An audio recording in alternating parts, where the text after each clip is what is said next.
Assalamualaikum warahmatullahi wabarakatuh. Perkenalkan, nama saya Gen Rifani dengan NIM 19233036 dari Prodi D3 Manajemen Pajak, Fakultas Ekonomi, Universitas Negeri Padang.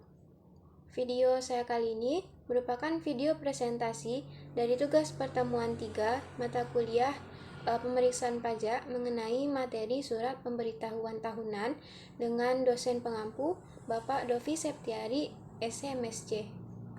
Baiklah, saya akan menjelaskan mengenai surat pemberitahuan tahunan. Pengertian dari SPT atau surat pemberitahuan tahunan itu adalah surat yang oleh wajib pajak digunakan untuk melaporkan perhitungan dan atau pembayaran pajak, objek pajak, dan atau bukan objek pajak, dan atau harta dan kewajiban menurut ketentuan peraturan perundang-undangan perpajakan. Dalam sistem self-assessment, wajib pajak mempertanggungjawabkan dan menyampaikan kewajiban pajak melalui SPT. SPT menjadi objek yang diperiksa oleh pemeriksa dari Direktorat Jenderal Pajak. Selanjutnya, fungsi dari surat pemberitahuan pajak tahunan bagi wajib pajak pribadi. Wajib penghasilan adalah sebagai sarana melaporkan dan mempertanggungjawabkan perhitungan jumlah pajak yang sebenarnya terutang. Kemudian bagi pengusaha kena pajak adalah sebagai sarana untuk melaporkan dan mempertanggungjawabkan perhitungan jumlah pajak pertambahan nilai dan pajak pertambahan nilai barang mewah yang sebenarnya terutang. Kemudian lanjut ke jenis-jenis surat pemberitahuan tahunan, terdapat dua. Yang pertama ada surat pemberitahuan massa. Surat pemberitahuan massa ini digunakan untuk melaporkan pajak dalam kurun waktu tertentu atau bulanan. Jenis pajak yang harus dilaporkan setiap bulan melalui SPT massa terdiri dari pajak penghasilan pasal 21, pajak penghasilan pasal 22, pajak penghasilan pasal 23, pajak penghasilan pasal 25, pajak penghasilan pasal 26, pajak penghasilan pasal 4 ayat 2, pajak pertambahan nilai, dan pajak atas penjualan barang mewah. Kemudian ada pemungut PPN. Kemudian jenis yang kedua yaitu surat pemberitahuan tahunan. Surat pemberitahuan tahunan sendiri dibagi ke dalam dua kategori, SPT tahunan perorangan dan SPT tahunan badan. SPT tahunan perorangan pun masih dibagi lagi ke dalam tiga jenis formulir yang terdiri dari formulir SPT tahunan 1770, SPT 1770S, dan SPT 1770SS. Perbedaan antara tiga jenis formulir SPT tahunan tersebut terletak pada status kepegawaian seseorang, sumber penghasilan lain, serta besaran penghasilan wajib pajak setiap tahunnya. Selanjutnya, ketentuan pokok tentang surat pemberitahuan tahunan.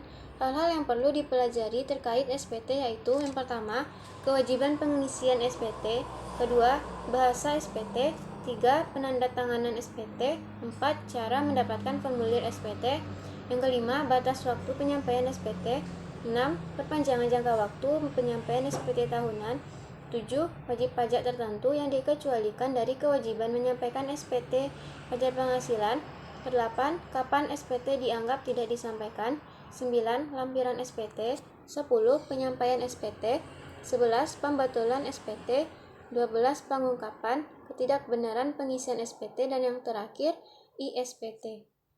Batas pelaporan selanjutnya, batas waktu untuk pelaporan surat pemberitahuan tahunan. Batas waktu pelaporan SPT tahunan pun terbagi menjadi dua, yakni 3 bulan setelah masa pajak bagi perorangan, serta 4 bulan setelah masa pajak bagi badan usaha. Biasanya, batas pelaporan SPT tahunan perorangan jatuh pada 30 Maret, sedangkan untuk badan usaha adalah sebulan setelahnya, yakni pada tanggal 30 April. Melaporkan SPT merupakan kewajiban bagi setiap wajib pajak bagi orang pribadi maupun badan. Kewajiban dalam melaporkan SPT bahkan diatur oleh undang-undang. Setiap tahun, wajib pajak orang pribadi maupun badan harus menyampaikan surat pemberitahuan tahunan. Hal itu telah diatur dalam Undang-Undang Nomor 16 Tahun 2009 tentang perubahan keempat atas Undang-Undang Nomor 6 Tahun 1983 tentang ketentuan umum dan tata cara perpajakan. Oleh karena itu, jika terjadi kelalaian dalam melaporkan SPT dapat berujung pada sanksi. Sanksi terkait surat pemberitahuan tahunan yaitu ada dua. Yang pertama, sanksi administrasi. Sanksi administrasi diberikan ketika jika wajib pajak terlambat menyampaikan surat pemberitahuan batas akhir lapor surat SPT adalah paling lambat 3 bulan setelah tahun pajak berakhir. Apabila WP terlambat melaporkan SPT tahunan pajak penghasilan, maka akan dikenakan sanksi administrasi berupa denda senilai 100 juta rupiah yang dihitung satu kali untuk setiap keterlambatan. Kemudian jika tidak lapor pajak pribadi dengan lengkap dan benar, karena kesalahan tersebut, wajib pajak akan dikenai 200% dari nilai pajak yang terutang yang kurang dibayar. Pengenaan tersebut diterapkan melalui penerbitan SKPKB. Lalu jika terlambat membayar pajak, WP akan dikenai sanksi administrasi berupa bunga sebesar 2% per bulan.